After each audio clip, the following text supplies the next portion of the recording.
একটা সাজানো সংসার কি শুধুমাত্র একটা কাগজের উপরেই ভেঙে ফেলা সম্ভব? এই যে এত কষ্ট করে সময় নিয়ে দিলে দিলে আমি আমার সংসারটা গুছিয়েছি, এই সংসারটা হয়তো আর বেশি দিন থাকবে না। আমার এই সাজানো বাসা, সাজানো সংসারটা নিজ হাতে ভেঙে ফেলতে হবে। আসসালামু আলাইকুম এভরিওয়ান, কেমন আছেন সবাই?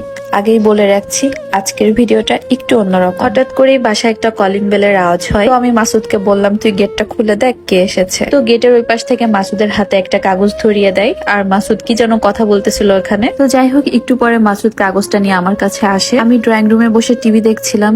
আমি তখনও জানতাম না যে একটু পরে আমার সাথে কি ঘটতে চলেছে। কাগজটা দেখার পরে তো আমি লিটারেলি শকড হয়ে গিয়েছিলাম। একটু আগে বাড়িওয়ালায় এসে মাসুদের কাছে এই কাগজটা দিয়ে গিয়েছে, আর সেখানে লেখা রয়েছে যে 2 মাসের মধ্যে আমাদের এই বাসাটা ছেড়ে দিতে হবে। মেইনলি এই ফ্ল্যাটের মালিক যারা, তারা 2 মাস পরে এই বাসাতে শিফট করবে। এই জন্য আমাদেরকে আগে ভাগেই জানিয়ে দেওয়া হয়েছে যে আমরা যেন 2 মাসের মধ্যে বাসাটা ছেড়ে দিই। আপনারা যারা ঢাকা শহরে ভাড়া থাকেন তারা তো জানেনই যে একটা বাসা চেঞ্জ করা কতটা কষ্টের, আর তারপরেও মন মতো বাসা খুঁজে পাওয়াটাও খুব টাফ ব্যাপার। আর যদিও বা কোনো বাসা পছন্দ হয়, তখন দেখা যায় যে সেই বাসার ভাড়াটা বাজেট অনুযায়ী হয় না, আবার যেটা বাজেট অনুযায়ী হয় তখন সেই বাসাটাই পছন্দ হয় না। আর একটা বাসা চেঞ্জ করা যে কতটা পরিমাণ কষ্টের, সেটা যারা চেঞ্জ করেন তারাই একমাত্র জানবেন। ছোট ছোট জিনিস থেকে শুরু করে বাসার প্রত্যেকটা জিনিস এক জায়গা থেকে আরেক জায়গায় শিফট করা চারটেখানি কথা না। বর্তমানে যে বাসাটাতে আমি থাকি, এই বাসাটা আমার এতটা পরিমাণ পছন্দ, কি বলবো আপনাদের। এই বাসার প্রত্যেকটা দেওয়াল, প্রত্যেকটা কর্নার আমি নিজ হাতে সাজিয়েছি। যেহেতু অনেকদিন ধরে রয়েছে এই বাসাতে,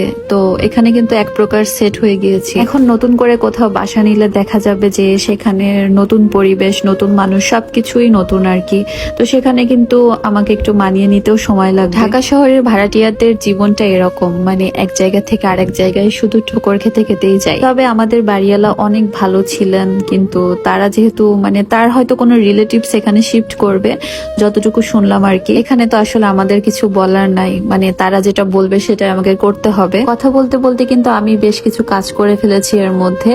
তো আমি জাস্ট আপনাদের সাথে একটু শেয়ার করছি যে কি কি হয়েছে। এখন আকাশ মাথায় ভেঙে পড়ার মতো একটা অবস্থা আমার। সর্বপ্রথম নতুন কোনো বাসা খুঁজতে হবে, আর এই বাসা খোঁজাটা তো সব থেকে বেশি কঠিন। তার উপর আবার যে পরিমাণ রোদ পড়তেছে, আমি কিছু বুঝতেই পারছি না যে আমি এখন কি করব, কি করা উচিত। প্রথমে বাসা খুঁজতে হবে, তারপর বর্তমানে যে বাসাটাতে থাকি এই বাসার সমস্ত জিনিস প্যাকিং করতে হবে।